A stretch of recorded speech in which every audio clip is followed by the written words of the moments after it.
اور بڑی خوشی سے کہہ بھی رہے ہیں کہ کوئی مہنگائی نہیں ہوئی. یہ مطلب میرا بل اگر 35,000 روپے آ گیا ہے تو یہ کوئی ان کے یہ لیے مہنگائی ان کے نہیں ہے. نزدیک اسد عمر کے نزدیک یہ مہنگائی نہیں ہے, کیونکہ اسد عمر صاحب خود کروڑ پتی آدمی ہیں اور وہ کہتے ہیں امیروں کو ٹیکس کھا رہے ہیں. مطلب امیر ہونا پاکستان میں جرم ہو گیا, جرم ہے. مطلب میں تو سمجھتا ہوں سم ٹائم پھر غریبوں سے لے لیا کریں, غریب ہونا بہتر ہے. سو وہ انہوں نے پیسے انہوں نے نکال لیے سارے کے سارے, انہوں نے ڈالر ڈی ویلیو کر دیا. آگے IMF کی شرائط جو لاسٹ بات یہ کہتے ہیں ہم بڑے ٹرانسپیرنٹ ہیں, ہم بڑے ایماندار ہیں, ہم بڑے فیئر ہیں. اب ان سے ہم توقع رکھیں اسد عمر صاحب سے یا عمران خان صاحب سے, کہ میں قوم سے جھوٹ نہیں بولوں گا, جو IMF سے اب ڈیل کر کے آ رہے ہیں وہ ذرا اس کو پارلیمنٹ کے سامنے ذرا شیئر تو کریں کہ کیا کیا شرائط آپ کے ان کے ساتھ طے ہوئی. اتنا سادہ کام نہیں ہے. جنہوں نے یہاں پرائم منسٹر کو بلوایا ہے اس خاتون نے کہ جناب یہ تشریف لیں, جیسے اندرا گاندھی نے بلوایا تھا بھٹو صاحب کو کہ ادھر بیٹھے میرے سامنے بیٹھ کے بات کریں کہ بھائی شوڈ آئی ٹرسٹ یو, تو ایسے ایک اور خاتون نے عمران خان کو بلوایا ہے دبئی میں, یہاں بیٹھے خان صاحب اور مجھ سے بات کریں. یہ آپ کے سامنے پیپر ہے, آپ بتائیں کون کون سی چیزوں پہ آپ نے اس پہ اگری کرنا نہیں کرنا. سو وہ بھی اس قوم کو اور پارلیمنٹ کو, آئی ہوپ عمران خان ایک دن آئیں گے اور پورے کی پوری وہ ساری ڈیٹیل جو ہے نا سر ان کے ساتھ شیئر کریں گے, قوم کے ساتھ ہی پارلیمنٹ کے ساتھ. باقی صرف ایک لائن ایڈ کر دوں کہ یہ جب کہتے ہیں نا کہ ہم غریبوں پہ ٹیکس نہیں لگا رہے ہیں, امیروں پہ ٹیکس لگا رہے ہیں, یہ بہت بڑا جھوٹ ہے. اس کی سیدھی سی ایک ہی آرگومنٹ کافی ہے کہ جس ملک کے اندر 70 سے لے کے 90% جو انڈائریکٹ ٹیکسز ہوں اس میں آپ ہیں غریب امیر سب پہ غریبوں پہ ٹیکس لگا رہے ہیں. اچھے ملک جو ہوتے ہیں جہاں آپ غریبوں پہ لگا رہے ہیں تو انکم ٹیکس زیادہ ہوتا ہے, وہاں ڈائریکٹ ٹیکسیشن زیادہ ہوتی ہے. ہمارے ہاں جب اتنی ہے, پہلی بات. دوسری, اگر آپ نے حوصلہ کرنا ہے امیروں پہ ٹیکس لگانے کا, ایک چیز ہوتی ہے ویلتھ ٹیکس. یہ اسلام آباد, لاہور, کراچی جو یہ DHA کے اندر بڑی بڑی کوٹھیاں ہیں, سمپلی آپ ہر گھر کے آگے چلے جائیں, بڑے گھر میں بتا دیں جناب آپ نے یہ گھر کہاں سے خریدا ہے. بائی دا وے یہ سروے جو تھا مشرف کے دور میں 2005-06 میں پورے پاکستان میں کر لیا گیا تھا, یہ مکمل موجود ہے کہ فوج کے ذریعے ایکسرسائز کروائی گئی تھی کہ ہر گھر سے جا کے پوچھیں کہ بھائی صاحب یہ جو گھر ہے آپ کا یہ آپ نے کیسے خریدا ہے, وہ موجود ہے. جس طرح آپ وہ دبئی والی لیکس لے کے آگے تھے نا, تو وہ FIA 2 سال تک اس کے اوپر ہی بیٹھی رہی تھی. تو یہ بھی FBR میں وہ لسٹ پورے پاکستان کے تمام سیٹوں کی موجود ہے. آپ نے سمپلی اس کو ریوائز کرنا ہے کہ اس لسٹ کو نکال لیں اور لوگوں سے جو نہ بتا سکے کہ یہ کوٹھیاں کہاں ہیں جو ہے اس کی وہ چھین لیں یا اس کے اوپر ٹیکس لگا دیں, ویلتھ ٹیکس کر دیں. یہ جو آپ کے غریب آدمیوں سے 170 بلین کٹھے کرنے چلیں گے, اور IMF جو مزید بتائے گا 170 کیا, یہ 570 شاید ہو جائیں. سو غریب آدمی کو ٹیکس لگانے کی بجائے پہلے اپنا ہاؤس ان آرڈر کر لیں. یہ امیر آدمی کو ٹیکس لگانے کا طریقہ, سادہ کام. بھائی صاحب یہ مکان آپ نے کیسے لیا ہے, آپ کو کتنا سمپل لگ رہا ہے آپ نے مکان کیسے لیا. ساری پاکستان بزنس کونسل نے ہی ان کو اسد عمر صاحب کو گھیرا ہوا. یہ سارے فیصلے جو کرا رہے ہیں یہ آپ کے چند بگ بزنس مین ہیں جن سے ہی پیسے لینے کی ضرورت تھی. آپ بھی کیسی خواہشیں دل میں پالتے ہیں. وہ جو بیٹھ کے سارا کچھ کر رہے ہیں کہ انہی غریبوں سے پیسے لو, وہ انہی سے ٹیکس نکلوا رہے ہیں پیسے اور بل نکلوا رہے ہیں. آپ کہتے ہیں ان کو ٹیکس کر رہے ہیں. بارہ اس پہ ہم بات جاری رکھیں گے. بعض اس طرح انرجی کے لیے جن کو پکڑنا چاہیے ندیم شہباز انہی سے ہی مشورہ لے رہے ہیں. ٹھیک ہے, لیکن خلاص صاحب ابھی آپ نے اپنی گفتگو میں یہ ذکر کیا تھا کہ اپنے ملک کو آگے لے جانے کے لیے ہمیں بہتر تعلقات چاہیے ہمسائے ممالک سے, خاص طور پہ افغانستان سے بھی, بھارت سے بھی. مگر جو بریگیڈیئر اعجاز شاہ صاحب سے متعلق فیصلہ کیا ہے پرائم منسٹر پاکستان نے, اس کو آپ کس طرح سے دیکھ رہے ہیں, کتنا وہ معاون ہوگا؟ عمران خان صاحب جب گئے ہیں یا ننکانہ گئے ہیں, انہوں نے اچھی بعض کچھ چیزیں کی ہیں جو ہم ان کو اپریشیٹ کرتے ہیں. میرا خیال ان کو ہائی لائٹ کرنا ضروری ہے. جو سب سے بڑا کام کیا گیا میرا خیال ہے وہاں پہ 3 بڑے کام کیے ہیں جو مجھے نظر آ رہے ہیں عامر صاحب. ایک تو یہ ہے کہ انہوں نے وہاں پہ ایک جو فیملی تھی وہاں پہ, رانا فیملی تھی قصور کی, انہوں نے 2000 وہاں پہ آپ کیسے ایکڑ زمین پہ قبضہ کیا ہوا تھا. وہ صاحب 10-15 سال کا رول تھا ان کا, تو وہ چھڑوائی ہے پنجاب حکومت نے. اور اچھی چیز یہ کہ عمران خان نے کہ انہوں نے اس پہ جنگلات بنانے کا اعلان کہ پاکستان کو بڑے برے طریقے سے ضرورت ہے کہ یہاں پہ آپ کا جو ایریا ہے نا انڈر آپ کے ٹریز ہے, ویجیٹیشن ہے, اس کو بڑھنا چاہیے. سو یہ 2000 ایکڑ پہ اگر ایک جنگل بن گیا تو میرا خیال ہے اس کا بڑا سینٹر پنجاب پہ بڑا پازیٹیو اثر پڑے گا. اور اسپیشلی جب یہ کہا جا رہا ہے کہ آنے والے آپ کے 10 سالوں میں اسموگ کی وجہ سے آپ کا لاہور, فیصل آباد, گوجرانوالا شہر رہنے کے قابل نہیں رہیں گے, تو یہ بہت بڑا بگ انیشیٹو ہے. یہ پورے میرا خیال سینٹر پنجاب کو افیکٹ کرے گا اگر اس کو پراپرلی اس کی ایگزیکیوشن کی گئی اور اچھے 1-2 پروجیکٹ ڈائریکٹر لگا دیں جو فالو اپ بھی کریں. صرف درخت لگا دینا کافی نہیں ہوتا, فالو اپ بھی ہوتے ہیں. ایک تو یہ بڑا ان کا اچھا کام تھا. دوسرا جو بڑا اس میرے جیسے عامر جیسے لوگوں کے لیے وہ بڑی اچھی چیز ہے, انہوں نے وہاں پہ گرو نانک کے نام پہ جو یونیورسٹی بنانے کا انہوں نے اعلان کیا. It's a big thing. اور بڑی مزے کی بات یہ جو مجھے اس لیے بھی یہ زیادہ سٹیپ پسند ہے خان صاحب کا, اس سے پہلی جو حکومت تھی وہ اسلام آباد میں بنا رہی تھی گرو نانک کا یونیورسٹی مجھے یاد ہے قومی اسمبلی میں بحث ہوگی, میں نے اس پہ کالم بھی لکھا ہوا ہے, اور میں کہ خدا کا خوف کریں, جہاں ان کی پیدائش ہے وہیں پہ یونیورسٹی بنائیں, نہ کہ اسلام آباد کے نہ اسلام آباد بنے. آلریڈی اسلام آباد کراؤڈڈ شہر ہوتا جا رہا ہے, پورے پاکستان سے لوگ کہیں پھر ایک اور یونیورسٹی بنائیں گے, ہزاروں کی تعداد میں اسٹوڈنٹ آئیں گے. آلریڈی یہ شہر جو ہے مرتا جا رہا ہے, یہاں پہ آپ کے سامنے چیزیں. اس کا نام ننکانہ ہے, نانک کے نام پہ ننکانہ ہے, ننکانہ ہے, آپ وہیں پہ بنائیں. دوسرا اس کا فائدہ وہ قصور یا ننکانہ کے لوگوں کو ہونا چاہیے نا, وہاں لوکل جابز کریٹ ہوں گی, وہاں ننکانہ کے لوگوں کو جابز ملیں, وہیں پہ آپ کو قصور کے ملیں, یا ادھر ادھر جو آپ کے وہاں سینٹر پنجاب کے لوگ ان کو نوکریاں ملنی چاہیے وہاں پہ. آپ اسلام آباد لا رہے ہیں, سارے پروفیسر بھی یہیں تھے, بندے بھی یہیں, سارا کچھ, کوئی تک نہیں بنتا تھا کہ آپ ان کی بنا رہے ہیں. گڈ تھنگ از کہ گرو صاحب کی اس کی یونیورسٹی جو ہے وہیں پہ بنا رہے ہیں. تیسرا جو انہوں نے کام کیا ہے وہ ہے ان کا بریگیڈیئر اعجاز شاہ کو نیشنل سیکورٹی ایڈوائزر لگانا.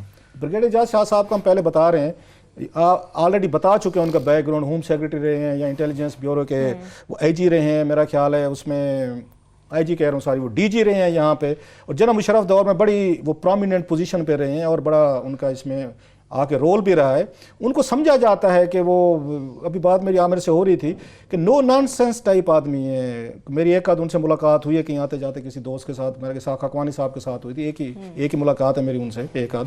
تو مجھے فیل ہوا کہ ان میں نا ایک آپ کو نیشنل سیکورٹی ایڈوائزر جو چاہیے وہ تو ایک تو پنجاب سے چاہیے. عامر صاحب پنجابی ہونا بڑا ضروری ہے. پنجاب سے ہونا کیوں ضروری ہے وہ بریک سے واپس آ کے بتا دیتے ہیں, باقی کوئی نہیں ہونا چاہیے. خیر آئے ذرا اس پہ بات کرتے ہیں. بالکل, اس کا پنجاب سے ہونا کیوں ضروری ہے, کیوں فائدہ مند ہے, ایک چھوٹی سی بریک سے واپس آ کے اس سے متعلق میں بات کریں گے. مگر ہاں, اس سے متعلق میں بات ہوگی کہ پنجاب کے بعد اب کے پی کے اندر سے بھی قابل اور ایماندار جتنے بھی افسران ہوں ان کو فارغ کر دیا گیا. ایک چھوٹی سی بریک ہمارے ساتھ رہی, اس کی ڈیٹیل بھی آپ سے شیئر کریں گے.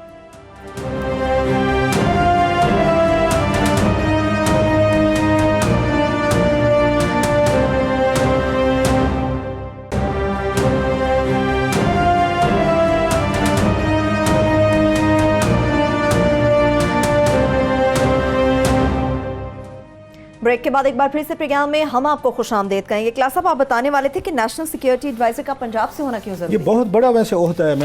میرا خیال بہت سارے لوگوں کے لیے یہ ایک طرح کا سرپرائز ہوگا کہ انہوں نے بریگیڈیئر اعجاز شاہ کو جو ہے ایک انہوں نے لگا. لیکن اگین ہی واسٹ ایکسپیرینس, بہت زیادہ جناب مشرف کے دور میں زیادہ انہوں نے یہ بیٹھ کے میرا خیال ہے فوج کو بھی انہوں نے قریب سے دیکھا ہوا ہے, سویلینز کو بھی دیکھا ہے, بلکہ پنجاب میں وہ ہوم ڈپارٹمنٹ چلاتے رہے ہیں, یہاں پہ جیسے میں نے کہا ڈی جی آئی بھی رہے ہیں. اور سب سے بڑی جو بات میں نے نوٹ کی تھی ملاقات میں خاکوانی صاحب کے ساتھ ایک دفعہ ہوئی تھی, وہ ایزی گوئنگ آدمی لگا ہے مجھے, کہ جس میں وہ نہیں ہے, ایک ہوتا ہے نا آپ کی, اب جب سروس سے تھے تو میری ملاقات نہیں تھی, مجھے نہیں پتا اس وقت کیسے تھے, لیکن اب آپ کو لگتا ہے کہ عوامی آدمی ہیں جو بات کر لیتے ہیں, جو آپ کی اپنی بات کو کمیونیکیٹ کر سکتے ہیں. اور ان کا باقی اچھا ایسے لوگ مجھے تھوڑا اس لیے بھی اچھے لگتے ہیں کہ ننکانہ میں جتنے کام یہ جب اپنے جاب پہ تھے, ہو سکتا ہے لوگ اعتراضات بھی کریں گے اس پہ, انہوں نے اپنے علاقے کے لیے بڑے کام کیے. ننکانہ کے لیے ضلع بنوایا, انہوں نے نوکریاں دلوائیں, لوگوں کو سڑکیں بنوائیں. سو ننکانہ کو انہوں نے بڑا ایک طرح کا ماڈل انہوں نے کروایا, بہت ساری چینجز کروائے بریگیڈیئر اعجاز شاہ نے. سو ان کا ایک, اور جس طرح الیکشن جیت کے آئے ہیں وہ بھی سامنے تھا, بلکہ پچھلی دفعہ جو الیکشن لڑا تھا اس میں 75,000 پلس ووٹ سے ان کے, میرا خیال ہے ناٹ رانگ, اب بھی وہ جیت کے آئے ہیں. تو امید کی جائے پنجاب سے ہونا اس لیے ضروری ہے کہ انڈیا کے ساتھ جو ہمارا سب سے بڑا مسئلہ ہے نا, وہ کہا جاتا ہے پنجاب کا ہے, وہ شاید وہاں پہ اس کا نہیں ہے, بلوچستان, سندھ, کے پی کے وہ مسائل نہیں ہے, ہندوستان کے ساتھ جو مسئلہ ہے نا. اور اگر کبھی کوئی مسئلہ حل ہوا, اگر امید رکھنی چاہیے کوئی 1000 سال بعد, تو وہ پنجاب, یہاں پہ کوئی پنجاب کے لوگ حکمران ہوں گے پاکستان میں, اور وہاں بی جے پی ہوگی, کیونکہ دونوں کے مسائل ہیں آپس میں. ادھر سے اگر بی جے پی پاکستان کے خلاف ہے, ادھر سے ہمارے پنجاب والے ان کے خلاف ہیں, لہٰذا جب تک دو دشمن بیٹھ کے نہیں بات کریں گے تو اعتماد نہیں آئے گا. So it's a best. اب دیکھتے ہیں کہ پرائم منسٹر کو جو بگ چیلنج ہے سب سے بڑا عمران خان کے لیے, ہم بھی سمجھتے ہیں کہ ہمیں ضرورت ہے اس وقت کوئی بریک تھرو کیا جائے, کوئی بیٹھ کے بات چیت کے. بہرحال ان کی باتوں سے مجھے بریگیڈیئر اسے اعجاز شاہ, پھر میں کہتا ہوں میں زیادہ نہیں جانتا ہوں ان کو, میں اس پہ نہیں کروں, لیکن جو میرا امپریشن ان کے بارے میں ہی can play very big role, وہ بہتر طریقے سے خان صاحب سے بات کر سکتے. اچھی چیز پتہ کیا ہے لاسٹلی, جو ہم نے پہلے بھی بتائی تھی اپنے پروگرام میں, کہ وہ عمران خان کو ان کے منہ پہ غلط بات کو ٹوک سکتے ہیں. وہ عمران خان کے روب میں نہیں ہے, ان کے کرزمے میں, ان کے چارم میں نہیں ہے, جو ہم نے لوگوں کو دیکھتے ہیں نا, چارم کے مارے منہ بند اور خان صاحب کو یوں دیکھتے رہتے ہیں, جرت نہیں ہوتی نوکری نہ چلی جائے, کچھ بات کر سکیں. سو یہ میرا خیال ہے کہ ایک بگ چینج ہے کہ خان صاحب ایسا بندہ لائے ہیں جو ان کے منہ پہ بیٹھ کے ان کو غلط چیزیں بھی بتا سکتا ہے, ان کو روک بھی سکتا ہے, اور خان صاحب ان کی بات آ کے اس کو امپورٹنس بھی دے سکتے ہیں. بالکل, یہ اچھی, یہ بڑے امپورٹنٹ ڈپارٹمنٹ ہے, وہ اس لیے کہ یہ ڈپینڈ کرتا ہے پرسن اسپیسیفک ہے کہ جس شخص کو لڑایا جا رہا ہوتا ہے اس کی وجہ سے ہی اس عہدے کی شان کم یا زیادہ ہوتی ہے. ناصر جنجوعہ صاحب والا جو تجربہ تھا وہ بالکل فیل ہو گیا تھا. اس کی بنیادی وجہ یہ تھی کہ یہ برج ہوتا ہے، یہ عہدہ جو کہ سول اور ملٹری کے درمیان میں برج بنتا ہے، پل کا کام دیتا ہے. تو اس وقت کیونکہ لڑائی اتنی زیادہ نواز شریف کی اور فوج کی ہو چکی ہوئی تھی، پنڈی والوں کی اور اسلام آباد والوں کی، کہ ان کی وہ حیثیت نہیں تھی، نہ ہی وہ ان کا فوج کے اندر اس طرح کا لیوریج تھا کہ وہ ان کو کر سکیں، نہ ہی ان کا نواز شریف صاحب پہ اتنا تھا کہ ان کو سمجھا سکیں کہ وہ اپنی کنفرنٹیشن کام کریں، لڑائی نہ کرے. تو وہ کیونکہ ارریلیونٹ ہو گئے تھے اس لیے وہ عہدہ بھی ارریلیونٹ ہو گیا تھا. اعجاز شاہ صاحب کا فرق 2-3 چیزوں سے ہیں. پہلی بات تو یہ ہے کہ وہ الیکٹڈ ایم این اے بھی ہیں، وہ یہ نہیں ہے کہ وہ گھر سے بیٹھ کے ان کو اٹھا کے لگا دیا ہے. So he has access to parliament, he is part of many committees, defence committee وغیرہ میں آلریڈی ہیں، ایکسیس بھی ہے. اور جس طرح مجھے بھی کبھی ان سے ملنے کا اتفاق نہیں ہوا، میں سنا ہے کہ وہ جس طرح آپ بتا رہے ہیں کہ وہ اپنی برملا اپنی جو بھی خیالات ہیں اس کا اظہار کر لیتے ہیں. دوسرا یہ ہے کہ یہ ٹائمز بڑے ڈیفرنٹ ہیں. ایک تو یہ ہے کہ یہ پہلی دفعہ یہ ہے، اچھا برا جو بھی کچھ لوگ چاہے ٹانٹ کریں، اور میں سمجھتا ہوں اچھا یہ ہے کہ سول اور ملٹری ایک پیج پہ ہیں. یہ ٹانٹ کرنے کی بات نہیں ہے، یہ ملک کی ضرورت تھی کہ یہ ہے. اور اس میں آلریڈی کوئی یہ نہیں ہے کہ انہوں نے ڈفرینسز کو گیپ وہ کرنا ہے. ان کی جاب کی ریکوائرمنٹ ہے اس کو سولیڈیفائی کرنا ہے، کہ اس کو مزید تقویت دینا ہے، کہ ان کو جو ہے political point of view Pindi والوں کو سمجھانا ہے، اور پنڈی عمران خان صاحب کو بھی فوجی پوائنٹ کو عام نیت اپنی جگہ ہوتا ہے مگر اس کو ٹرانسلیٹ کر کے کہ اس کے پیچھے کیا ہے. وہ اس لیے ضروری ہے کہ اس وقت جو ہے ہم پاکستان کا، یہ ہمیشہ کہا جاتا ہے کہ اس سے زیادہ اہم وقت کوئی نہیں تھا، مگر اس دفعہ واقعی بہت اہم ہے، کیونکہ افغانستان جس طرح صاحب نے ذکر کیا وہ بالکل قریب آیا ہوا ہے اپنے ریزولوشن کے. یہ 30-40 سال سے ہم جس دلدل میں پھنسے ہوئے تھے، اب امید جاگی ہے کہ وہاں پہ امریکن جنرلی اپنے انخلا کے اندر انٹرسٹڈ ہیں اور بڑی کروشل سٹیج پہ ہے. دوسرا یہ کرتارپور کی ہم نے یہ ایک جو ہے بڑی اچھی ایک اوپننگ چھوڑی ہوئی ہے.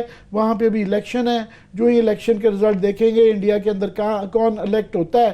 اگر لیٹ سے کوئی ایسی حکومت آ جاتی ہے جو فیوریبل ہوتی ہے تو اس کی بھی آگے ایکسٹینشن ہو سکتی ہے. اور پاک امریکہ، پاک مڈل ایسٹ، پاک انڈیا، یہ سارے ایک فلکس میں، ایک ٹرانزیشن میں ہیں، جس کے اندر میرا خیال ہے کہ ہماری ڈومیسٹک پالیٹکس اور اکانومی کے لیے ہماری انٹرنیشنل ریجن پالیسی بڑی میٹر کرتی ہے. اس میں اعجاز شاہ کا اور اس عہدے کا بہت ہی کروشل رول آ جاتا ہے. ٹھیک ہے، میرے پاس لاسٹ 4 منٹس ہے. کلاس صاحب آگے بڑھتے ہیں. کلاس صاحب کے پی کے حوالے سے خان صاحب ہمیشہ اسے ماڈل کے طور پر پیش کرتے رہے، گورننس کے حوالے سے بھی، صوبے کے حوالے سے بھی. پنجاب میں تو ایسی مثالیں کم ہی ہے کہ کوئی ایماندار یا قابل افسر وہاں پہ ٹک جائے، مگر کے پی کے میں اب یہ صورتحال پیدا ہونا شروع ہو گئی ہے. کس کا مشہور قول ہے، عامر صاحب کو یاد ہوگا کہ جب انقلاب آتا ہے تو سب سے پہلے اپنے بچے کھاتا ہوتا ہے. تو جو لوگ انقلاب لانے میں شامل تھے، جن کا لہو تھا، اب ان بچوں کی قربانی دینے کا وقت آ گیا ہے. بلکہ ایک نہ ہے نا اس کا ایک ہمارا یہاں پہ ایک لوکل ایک محاورہ بھی ہے کہ جب اس کے بندر کے پاؤں جلنے لگے تھے نا سر، تو اس نے اپنے بچے جو ہے نا پاؤں کے نیچے دے دیے تھے. یہ سیاست ہے اسی طرح کی ظالم چیز. یہ کسی کوئی ایک پرسن اسپیسیفک ہم نہیں کہہ سکتے. اب وہی کچھ ہو رہا ہے. اب کے پی کے میں جو انقلاب لانے والے تھے، جس کو وہ سیل کیا گیا تھا، وہ 2 لوگ تھے موسٹلی. اگرچہ اس کا کریکٹر اگین ہم اس پہ کہتے ہیں کہ وزیر اعظم عمران خان صاحب کو جاتا ہے یا ان کی ٹیم کو جاتا ہے کہ انہوں نے الاؤ کیا، لیکن ایک اس پہ کاؤنٹر بھی آتا ہے کہ کے پی کے کی پولیس شروع سے ہی، کیونکہ وہاں پشتون ہیں، ہزارہ ہیں، سرائکی دیگر لوگ ہیں، وہ کلچر اس طرح کا ہے کہ وہ لوگ ان کی جو پولیس ہے وہ پنجاب کی پولیس سے بڑی ڈیفرنٹ ہے. انریبل زیادہ پولیس ہے کے پی کے کی، مطلب ہے اس طرح کے نہیں ہے جیسے ہمارے ہاں ہم پنجاب میں دیکھتے ہیں جو واقعات بھی آتے ہیں سامنے چیزیں. سو وہ جو ٹیم بنائی تھی بڑی ان کی ڈریم ٹیم تھی کہ اوپر انہوں نے آ کے ناصر درانی کو بٹھایا، نیچے صلاح الدین مسعود کو بٹھایا تھا، اور انہوں نے کھانے کا کلچر چیزیں واقعی چینجز کر دی تھیں. اب اپنے پولیٹیکل سو کالڈ کمپلشنز پہ آ گئے ہیں. اب ماڈل انہوں نے بڑے ڈیفرنٹ قسم کا دے رہے ہیں جو مجھے سمجھ آ رہی ہے وہاں پہ کہ اب یہ گورنر کے ذریعے انہوں نے یہ سوچا ہے، خان صاحب نے جو آپ بات بھی کہتے رہتے، پرویز خٹک کے اس کے بعد جس طرح ریبل کر لیا تھا پرویز خٹک نے کہ عمران خان صاحب کے خلاف بغاوت کر رہے تھے چیف منسٹر، وہ انہوں نے ایک اور کام کیا. انہوں نے کہا جناب کہ بندہ گورنر جو ہے نا وہ اسٹرانگ لگاؤ اور آگے چیف منسٹر کمزور سا لگاؤ. یہ ماڈل انہوں نے یہاں پہ بھی لگایا پنجاب میں کہ گورنر سرور جیسا ایک شروع ایک بڑا مطلب آپ کہہ سکتے تجربے کار انہوں نے بندہ لگا دیا کہ اب آپ نے کنٹرول کرنا ہے جناب. کے پی میں بھی بزدار ڈھونڈ لیا اور چودھری سرور ڈھونڈ لیا. انہوں نے چودھری سرور ڈھونڈ لیا, وہاں پہ شاہ فرمان صاحب ہیں, وہ سنا ہے, وہ ساری چیزیں کر رہے ہیں, بلکہ چیف منسٹر کو تو بولنے کی اجازت بھی نہیں ہے. اور یہ سمجھا جا رہا ہے, جو ٹرائکا بن گیا اب جس نے سارے فیصلے کر رہے ہیں, کہ اعظم خان صاحب پرائم منسٹر آفس میں بیٹھے ہیں سر, اور ان کے ساتھ وہ بیٹھے ہیں جو ان کے دوسرے ارباب شہزاد صاحب, اور پلس گورنر صاحب جو بیٹھے ہیں, یہ تینوں مل کے ساری اس کے بیوروکریسی کو دیکھ رہے ہیں, معاملات کو. وہ ان کا وزیر اعلیٰ صاحب ایک نام کا بٹھا دیا انہوں نے. ہوا یہ ہے اب امیڈیٹ کہ کے پی کے پہ جو اس کا مرجر ہونا تھا سر عامر صاحب فاٹا کا, وہاں سے مسئلے شروع ہوئے. سپریم کورٹ نے حکم دیا ہوا ہے کہ آپ وہاں پہ آپ خاصہ دار جو لیوی ختم کر کے اور پولیٹیکل ایجنٹ کا دفتر ختم کر کے آپ پولیس کو ایکسٹینڈ کریں, وہاں تھانے بنائیں, آپ کچہریاں بنائیں, اور اس کو آپ جو آئی جی ہے نا انضمام مرجر کریں. اس پہ انہوں نے یہ گورنر صاحب کی پہلے تو ان کی چلتی تھی ساری وہ تھانے داری چلتی تھی کہ پورا ان کے پاس تھا فاٹا ٹرائبل ایریاز, تو یہ دیکھتے تھے. اب وہ ٹرائبل ایریاز شفٹ ہو رہے تھے پولیس کے پاس, اور پولیس بھی وہ تھی جو ماننے کو تیار نہیں تھی ان کی باتیں. اصل اس میں لڑائی یہ ہے اب جس پہ شاہ فرمان صاحب جیت گئے ہیں, کیونکہ لابی ان کی پرائم منسٹر آفس میں بیٹھی ہے جنہوں نے آرڈر جاری کروائے ہیں. وہ چاہتے تھے کہ جناب کہ آپ انہیں خاصہ داروں کو اور ان کو لیویز کو ہی وہاں رہنے دیں, تھانے نہ بنائیں, انہی کے ذریعے کنٹرول کریں گے. تو ان کو سمجھایا گیا جناب اگر انہوں نے کنٹرول کرنا ہوتا تو فوج فاٹا میں کیوں جاتی. اب پولیٹیکل ایجنٹ کا اتنا بڑا ایک آفس ہے, ایک عہدہ ہے. دوسرا وہ چاہتے تھے کہ یہ پولیس کی انڈکشن جو ہونی ہے اس کے لیے کوئی ایم پیز جو ہیں ان کے کوٹے رکھے جائیں. اصل مسئلہ وہاں سے شروع ہوا ہے کہ بندے اپنے رکھے جائیں. اس پہ انہوں نے ریزسٹ کیا ہے. چیف سیکرٹری جو ان کو ہٹایا گیا ہے, ان کو نوید کامران بلوچ صاحب ہے ان کا نام, اگین ان کی بڑی تعریف سنی ہے کہ ایماندار اچھے بندے ہیں. اس کی مسعود کی تو خود یہ تعریفیں کرتے رہے ہیں یہاں پہ عمران خان صاحب نے, صلاح الدین مسعود کی. اور لاسٹلی میں کہوں کہ اب عمران خان صاحب نے یہاں پہ اعظم خان جو ہے نا یہاں پہ آپ کے سیکرٹری ٹو پرائم منسٹر, انہوں نے ایک لیٹر جاری کیا تھا 28/1/2019 کو, پچھلے مہینے کچھ دن پہلے. اس میں انہوں نے یہ کہا کہ جناب کہ ہمارا جو کے پی کے پولیس ماڈل ہے نا اس کو ایکسٹینڈ کیا جائے پنجاب تک, اور اس کی کمیٹی بھی بنائی تھی, ایس او پیز بنائے تھے. عمران خان صاحب کی ٹیم پرائم منسٹر آفس میں جو بیٹھی ہوئی ہے, وہ اعظم خان صاحب ہوں گے یا ارباب شہزاد, وہ یہ چاہتے ہیں کہ کے پی کے کا پولیس ماڈل پنجاب میں لے جائیں, لیکن کے پی کے کا پولیس ماڈل جو ہے نا ٹرائبل ایریاز میں ہم نہیں جانے دیں گے. اس میں انہوں نے روکنے کے لیے یہ انہوں نے ساری چینجز کی ہیں کہ یہ ابھی کے پی کے جو ہے ٹرائبل ایریاز میں وہی سسٹم رکھنا چاہتے ہیں لیویز کا اور خاصہ داروں کا, وہ پولیس کو وہاں پہ نہیں جانے دے رہے. یہ لڑائی تھی جس پہ یہ لابی جیتی ہے. فرمان شاہ صاحب یہاں پہ اعظم خان صاحب اور ارباب شہزاد صاحب نے یہاں سے بیٹھ کے یہ چینجز کیے ہیں. اور بعض لوگ کہتے ہیں عمران خان صاحب کو ان کو پتہ نہیں ہے, میں کہنا بھی ہو نہیں سکتا. ایسا ممکن نہیں, یہ اس میں تو کوئی شک ہی نہیں ہے کہ پی ٹی آئی کی گورنمنٹ جو جیتی ہے اسلام آباد میں بھی, وہ largely on the strength of کے پی جیتی ہے, کہ وہاں سے جو یہ سیٹیں جیت کے لائے ہیں پروونس میں بھی اور نیشنل میں بھی پہلے سے بہت زیادہ, تو پنجاب کی سیٹوں کے ساتھ مل کے یہاں قیمت بن پائی ہے. ابھی وہ جو اوریجنل ماڈل تھا جس کے اوپر یہاں اور وہاں کی حکومتیں بنی, اس کے اندر ایک بہت بڑی دراڑ آ گئی ہے کہ یہ جو انضمام والا ایشو ہے فاٹا کے کو اس کے اندر جو مرج کرنا ہے, تو یہ اگر یہ مس ہینڈل کرتے نا تو سارا ان کا بیک فائر کہے گا. اور وہاں پہ یہ ابھی میں شاہ فرمان صاحب کو اس ایشو پہ سن رہا تھا, انٹرویو ان کا ٹی پہ چل رہا تھا, تو وہ کہہ رہے تھے کہ نہیں الٹا ہے, کہ میرا یہ کہنا ہے کہ اس کو جو یہ 26,000 کے قریب خاصہ دار اور یہ لوگ جو ہیں لیویز کے, ان کا انضمام کیا جائے. آپ ان کو یہ نہیں کر سکتے کہ نکالیں. بالکل ہم اگری کرتے ہیں, میں ڈیپینڈ کرتا ہے یہ کیسے کیا جائے گا. یاد رہے کہ بلوچستان میں یہ آج تک پھڈا ہے. شرف صاحب نے بہت زیادہ ریڈیکل ہو کے, بہت زیادہ ایڈلسٹک ہو کے, انہوں نے ایک دن میں کہا کہ آج سے ساری 80% 90% انڈیا میں بلوچستان میں یاد رہے کہ وہ بی ایریا کہلاتا ہے, لیویز کے انڈر ہے. تو انہوں نے کہا جی یہ سارے کا سارا آج سے پولیس ہے. وہ پریکٹیکلی نہیں ہو سکا تھا. سو اس کا پورا فارمولہ بنے گا کہ کتنے لوگوں کو انڈکٹ کرنا ہے, کن کو قسطوں میں کرنا ہے, کیسے ان کو پولیس کے اندر ڈالنا ہے. اس کا ایک پورا فارمولہ بن رہا ہے. اس پہ ہی کے پی کی گورنمنٹ کا ڈیپینڈ کرتا ہے. پر میں سمجھتا ہوں کہ صلاح الدین مسعود صاحب کا میں کوئی یہ نہیں ان کے شان میں گستاخی نہیں کر رہا, مگر ان کے 2 سال ہو گئے ہوئے تھے. ان کی تقریباً ان کو سر 2017 اپریل میں لگایا گیا تھا. درمیان میں 3 سال کی ٹینیور پوری نہیں تھی سر. نہیں 3 سال کی تو نہیں, 2 سال اپریل میں لگے تھے وہ. اور درمیان میں جو کیئر ٹیکر گورنمنٹ آئی تھی اس کے اندر کیونکہ سارے چینج کرنے تھے, درمیان میں تھوڑا سیکریٹ آ گیا تھا. انہوں نے دوبارہ فوراً نہیں آتے سارے دوبارہ ان کو لگا لیا تھا. 3 سال پورے نہیں, 3 سال پورے نہیں تھے. مگر میرا مجھے بتایا جاتا ہے کہ ان کے جو بھی وجوہات تھی ہٹانے کی یا باقی وہ ان کی اپنی ہوں گی, مگر جو نئے آئی جی صاحب آئے ہیں ان سے بھی لوگوں کی کافی امیدیں ہیں. جیسے پنجاب میں نئے آئی جی کے طاہر صاحب کے آنے کے بعد امیدیں دلوائی, وہاں امیدیں پہلے والی والی بھی گر گئی ہیں سو مگر یہاں پہلی امیدیں دم توڑ گئی ہیں صاحب سے بڑی امیدیں ہیں. صحیح ہے, پہلی امیدیں دم توڑ گئی ہیں. چلیے دیکھتے ہیں نئی امیدوں سے کیا کچھ نکل سکتا ہے. اس کے ساتھ ہی پروگرام بھی اپنے اختتام کو پہنچ رہا. اپنا بہت سا خیال رکھیے. خدا حافظ.